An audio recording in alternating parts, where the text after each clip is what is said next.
Good morning students.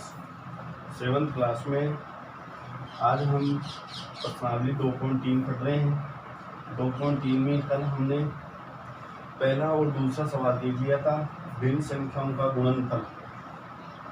उसी क्रम में आगे बढ़ते हैं तो तीसरा सवाल आता है, निम्नलिखित भिन्नों को गुणा कीजिए। भिन्नों को गुणा कीजिए। तो ये हमारे पास ये भी गुणनफल ही है भिन्न संख्याओं का। जैसे इसके अंदर पहला सवाल दे रखा है 2/5 गुणा 5 सहित 1/4। यहाँ पे हल लगाएं आप और इसको गुणा करने के लिए पहले तो 2/5 लिख दें, गुणा ये जो मिश्रित भिन्न है इसको सरल भिन्न में चेंज करते हैं। तो 4 को 5 से गुणा करें, 4 × 26 और 1 जोड़ दें 21/4। मैंने आपको पहले ही बताया है कि हर है देखिए 5 और 4, अंश है 2 और 21, इनमें से कोई कैंसिल होगा तो कैंसिल करवा दें। जैसे 2 से ये कैंसिल हो गया, 2 दूनी 4। तो ऊपर हमारे पास 21 बच गया, 21 को 1 से गुणा किया 21, 5 को 2 से गुणा किया 10। अब आप इसको मिश्रित भिन्न में चेंज कर देंगे तो 10 दूनी 20, 2 बार गया भाग, 1 बच गया 1/10। इसके बाद में इसके अंदर दूसरा जो सवाल है उसको देखें। इसी तरह से दूसरा है 6 सहित 2/5 गुणा 7/9। इसको भी देखें आप। सबसे पहले इसको हल करें, मिश्रित भिन्न दिया हुआ है, इसको सरल भिन्न में चेंज करेंगे तो 5 को 6 से गुणा करें 30, 30 में 2 जोड़ेंगे 32/5 गुणा 7/9। अब आप लोग हर देखिए 5 और 9 है, ऊपर वाली संख्या से कैंसिल हो रहा है तो करवा दें, नहीं हो रहा तो ऊपर वाली को ऊपर से गुणा करवा दें। तो यहाँ पे हम लोग 32 को 7 से गुणा करेंगे, 7 × 14, 7 × 21, 22, 224/9 × 45। 9 को 5 से गुणा किया तो हमारे पास आ गया 9 × 45। इस तरह से 224/45 है। अब यहाँ पे हम लोग इसको क्या करेंगे, मिश्रित भिन्न में चेंज करेंगे। तो ये आएगा 45 चौक 180 4 बार और शेष बच गया हमारे पास 44 बच गया, 44/45। इस तरह से आप लोग इनको हल कर लें। इसके बाद में इसमें थर्ड और फोर्थ जो सवाल बचे हैं उनको आप स्वयं कर लें। इसी तरह से होंगे ये भी। थर्ड है 3/2 गुणा 5 सहित 1/3। इसको आप खुद कर लें। चौथा सवाल इसके अंदर दे रखा है वो देखें, 5/6 गुणा 2 सहित 3/7। पांचवा इसमें है 3 सहित 2/5 गुणा 4/7। छठा इसमें है 2 सहित 3/5 गुणा 3 और सातवां है इसमें 3 सहित 4/7 गुणा 3/5। इस तरह से ये थर्ड सवाल है, भिन्नों को गुणा करना है। आप आराम से पहले दूसरे की तरह ही आगे के सवाल हल करें। इसके बाद में आगे वाला सवाल देखते हैं।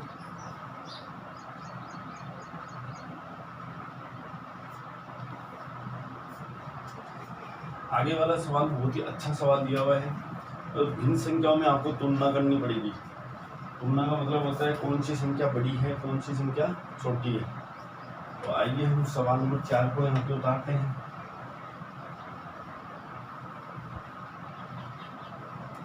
इसमें यहाँ पे लिखा है कौन बड़ा है। सवाल नंबर 4 में लिखा है कौन बड़ा है।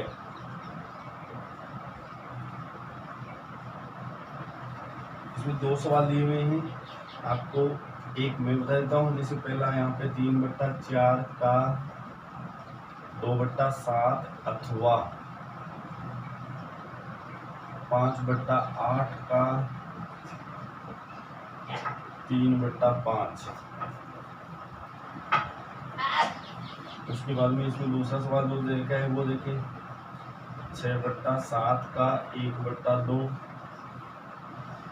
अथवा 3/7 का 2/3।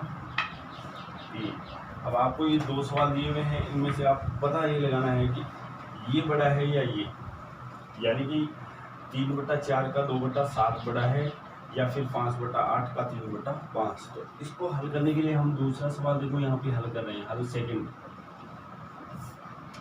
यहाँ पे पहले आप लोग 6/7 का 1/2 निकालेंगे। 6/7 का की जगह गुना लगा देंगे 1/2, और यहाँ से आप लोग कैंसिल करवा सकते हैं। जैसे 2 3 6 3/7 आया, इसका रिजल्ट हमारे पास 3/7 आया, तथा 3/7 का की जगह गुना लगा दो 2/3, ये हमारे पास आया 2/7। अब आपको यहाँ पे तुलना करनी है, तो तुलना यहाँ पे कैसे करनी है भैया, ध्यान से देखिए। सबसे पहले आप लोग यहाँ पे 3/7 लिख दो। पहला तो 3/7 आया था रिजल्ट, दूसरा 2/7 है तो 2/7 इधर लगा दी। उसके बाद में आपको इसमें हर को समान करना है, हर को समान बनाना है। हर पहले से समान है तो कोई दिक्कत नहीं है, नहीं है तो समान बनाओ। जैसे इसमें हम हर को देखते हैं तो दोनों 7 बराबर आ रहे हैं, तो बराबर आ रहे हैं तो ध्यान रखें यहाँ पे गुना 7 कर दो, गुना 7 कर दो। यहाँ पे हमारे पास एक बार ब्लैंक रहेगा। अब देखो ये तो 7 से 7 कट गया, 7 से 7 कट गया, 3 और इधर आ गया 2, तो ये बड़ा है, यानी 3 है वो 2 से बड़ा होगा यहाँ पे। तो 3 के लिए जो भिन्न थी उसको देखें आप, इसलिए अंत में लिखें, इसलिए 3/7 बड़ा है 2/7 से। इस तरह से ये सवाल आपको कंप्लीट करना है, कौन बड़ा है या नहीं है। कई बार क्या होता है भिन्न बराबर नहीं आती है, तब आप लोग लघुत्तम लेके उसको बराबर करें और उसके बाद में उसका पता लगाएं कौन सी भिन्न बड़ी है। तो इस तरह से ये हमारे सवाल नंबर 4 कंप्लीट होता है। उसके बाद में सवाल नंबर 5 अच्छा क्वेश्चन है, प्रश्न को ध्यान से सुने। सेली अपने बगीचे में 4 छोटे पौधे एक पंक्ति में लगाना चाहती है। सेली 4 पौधे लगाना चाहती है अपने बगीचे में, और वो भी एक पंक्ति में। यहाँ पे मैं एक बार सवाल आपके सामने पेश कर देता हूँ। सेली अपने बगीचे में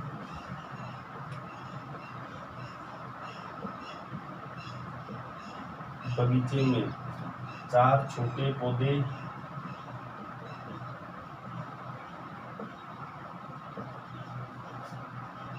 एक पंक्ति में लगाना चाहती है।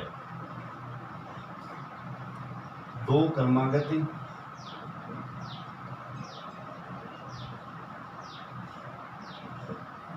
छोटे पौधों के बीच की दूरी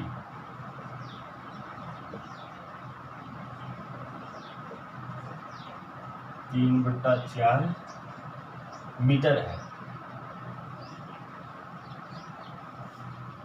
प्रथम व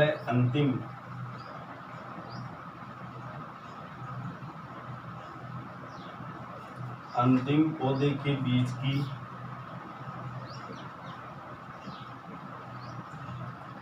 अंतिम पौधे के बीच की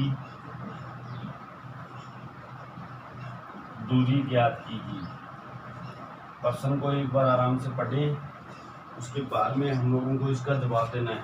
बहुत ही अच्छा प्रश्न है, ध्यान से देखें कि सेली एक पंक्ति में 4 छोटे छोटे पौधे लगाना चाहती है। उन पौधों की जो बीच में दूरी है वो है 3/4 मीटर की। प्रत्येक पौधे में समान दूरी रहेगी, प्रत्येक 2 पौधों के मध्य समान दूरी रहेगी 3/4 मीटर की। तो वो सवाल हमसे पूछ रहा है कि प्रथम और अंतिम पौधे के बीच में कुल कितनी दूरी हो जाएगी। तो यहाँ से ध्यान से देखिए, सबसे पहले आप लोगों को देखो, यदि ये नहीं समझ आता तो इस तरह से रेखा बना लें।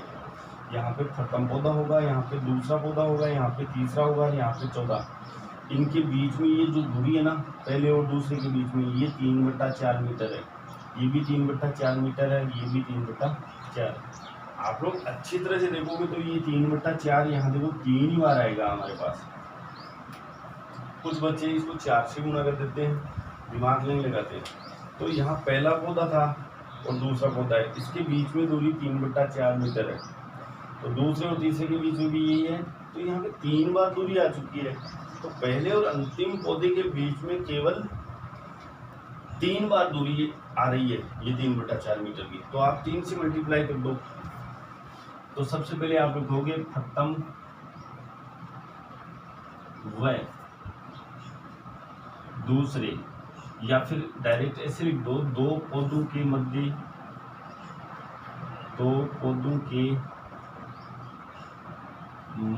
दूरी बराबर 3/4, इसलिए प्रथम व अंतिम पौधों के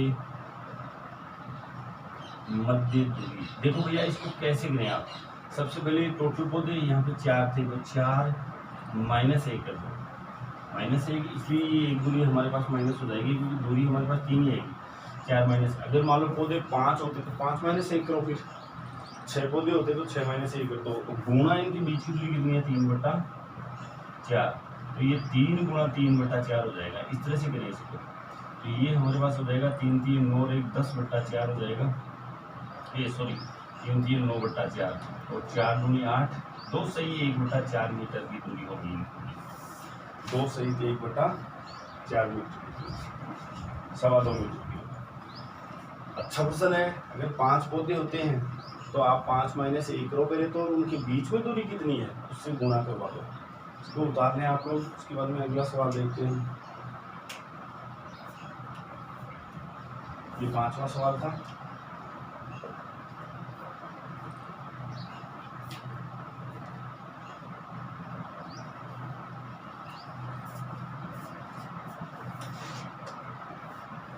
उसके बाद में सवाल नंबर 6 देखो।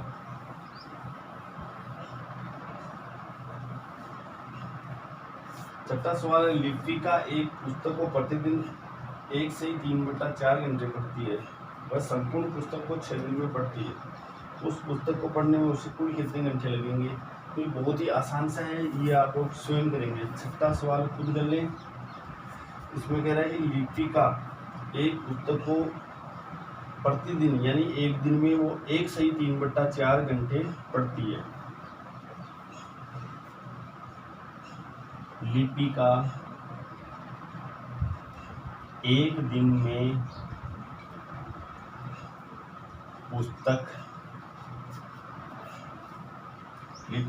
दिन में पुस्तक पढ़ने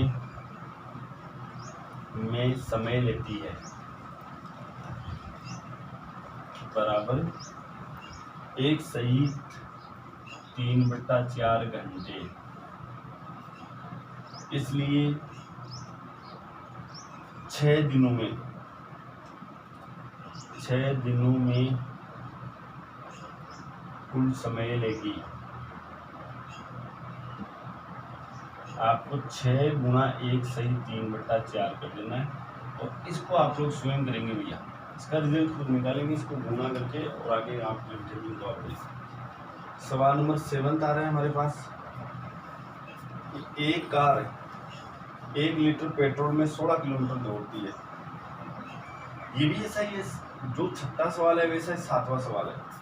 तो यहाँ पे देखो, एक कार 1 लीटर पेट्रोल में, तो आप लिखोगे 1 लीटर पेट्रोल में कार दूरी तय करती है बराबर 16 किलोमीटर। उसके बाद में 2 सहित, इसलिए 2 सहित 3/4 लीटर पेट्रोल में कार दूरी तय करेगी बराबर 16 इंटू 2 सही 3/4, ये इसका गुना हो जाएगा। यहाँ पे गुना करते हैं तो 16 गुना 4 दूनी 8 और 3 11/4 हो जाएगा।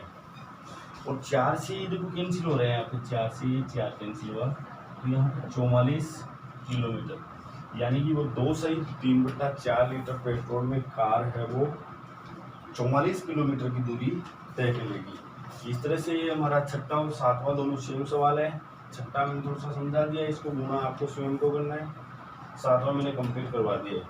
इसमें से कोई भी सवाल आपको डाउट में लगे तो आप अपने ऐप में जो डाउट लिखा है उसमें डालें और हमसे समाधान निकलवाएं।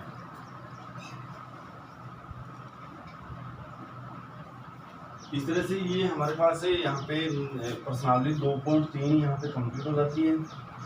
कल हम प्रश्नावली 2.4 पढ़ेंगे और उसमें देखते हैं हमें आगे हमारे पास देखो भिन्नों का योग आ चुका है, भिन्नों का व्यवकलन आ चुका है, भिन्नों का गुणा आ चुका है।